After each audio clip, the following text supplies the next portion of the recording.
তুই যে আমার লক্ষ্মী সোনা রাগ করে না, তুই যে আমার লক্ষ্মী সোনা রাগ করে না।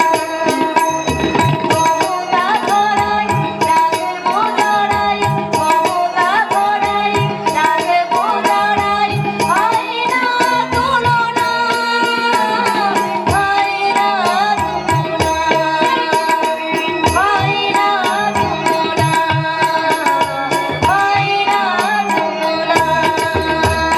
তুই যে আমার লক্ষ্মী সোনা রাগ করে না, তুই যে আমার লক্ষ্মী সোনা রাগ করে না, রাগ করে না, রাগ করে না। আকাশ, এই আকাশ, ওঠ বাবা ওঠ, তোর পড়তে যাওয়ার সময় হয়ে গেছে, ওঠ। না মা, আমি পড়তে যাব না মা। এমন কথা বলতে নেই বাবা, তুই কত ভালো ছেলে, মাস্টারমশাইরা তোকে কত ভালোবাসেন, তাহলে কেন তুই পড়তে যাবি না? কেন যাব না, কি জন্য যাব না তা তোমাকে আমি বোঝাতে পারবো না মা।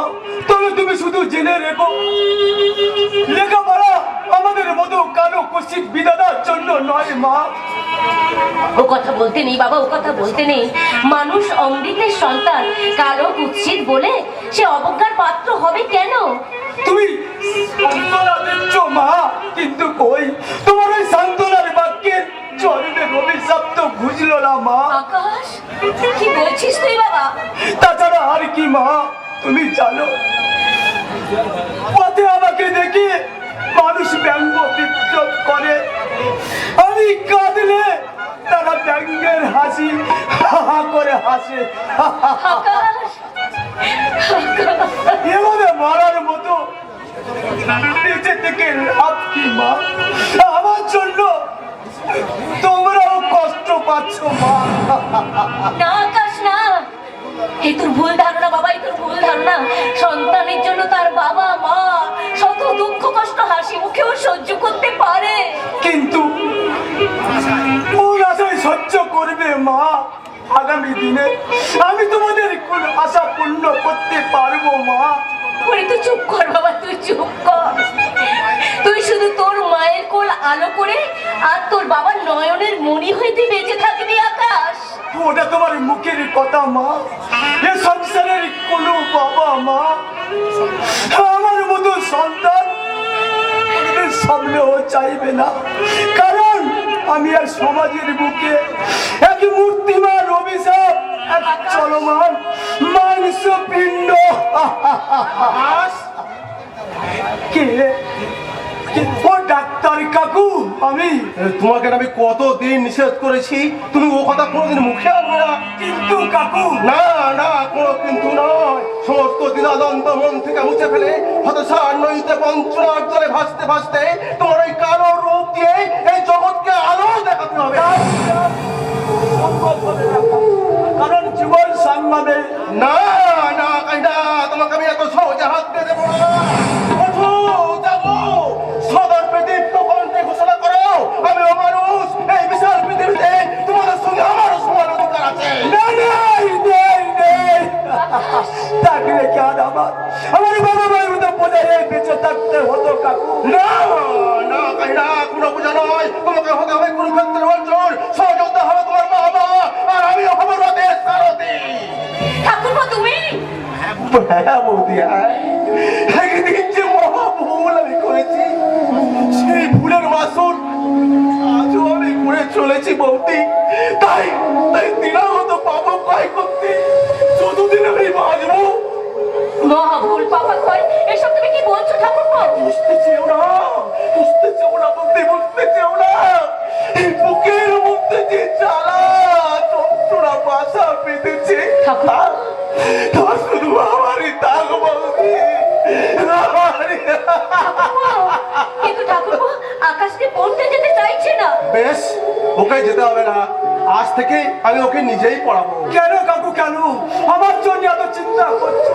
কারণ শত চেষ্টা করো আমার মতো এই অপরাধ থেকে তুমি কোনো দিনই তার চেয়ে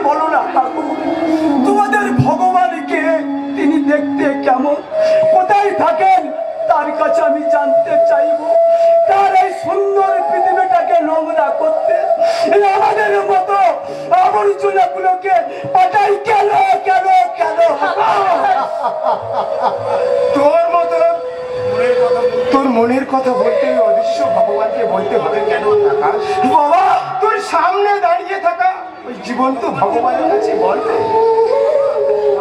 বাবা, আরে আকাশ, হ্যাঁ, শুধু তোর আর আমার জীবনে নয়, এই সোনারপুর সমস্ত গ্রামবাসীর কাছে একমাত্র জীবন্ত ভগবান ওই ডাক্তার বাবু। ঠিকই বলছি ডাক্তার বাবু, ঠিকই বলছি।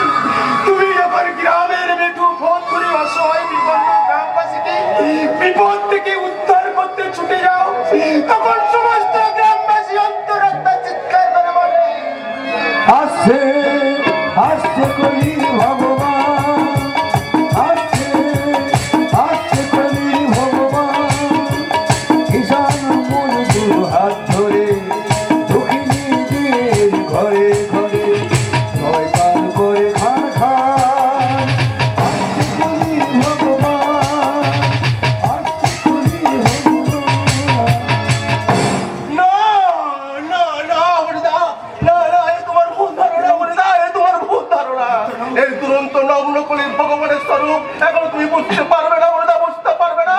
ক্ষমতার উচ্চাসনে বসে থাকা যোদ্ধার জমিদার আর কুচক্রী নেতারা এ হলো এ যুগের কলির ভগবান বলিদা, এ যুগের কলির ভগবান। হ্যাঁ হ্যাঁ বলিদা, হ্যাঁ, যারা কোথায় কোথায় মানুষ খুন করতে পারে, মানুষের সর্বস্ব পূজারি পৌঁছাতে পারে,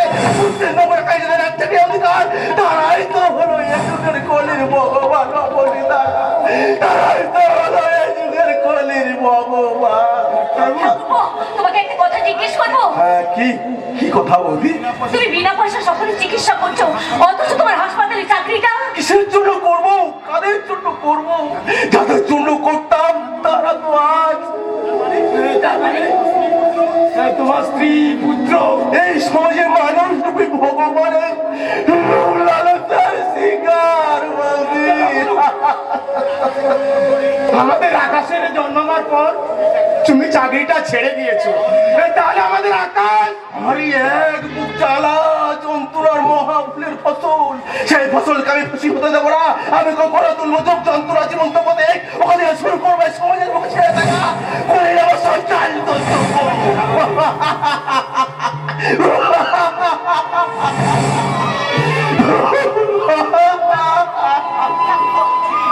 আমি বলছি আকাশ, মন থেকে সমস্ত গ্লানি মুছে ফেলে তোর ওই ডাক্তার কাকুর পথে নির্দেশিত পথে চলে তোকে পূরণ করতে হবে ডাক্তার বাবুর স্বপ্ন। আর সেই স্বপ্নকে চেপে ধরে আমাদেরকে বাঁচতে হবে রে আকাশ। বেশ বেশ, তবে তাই হবে। আমি আমার জীবন্ত দেব দেবীর পায়ে প্রণাম জানিয়ে বলবো, পিতা স্বর্গ পিতা ধর্ম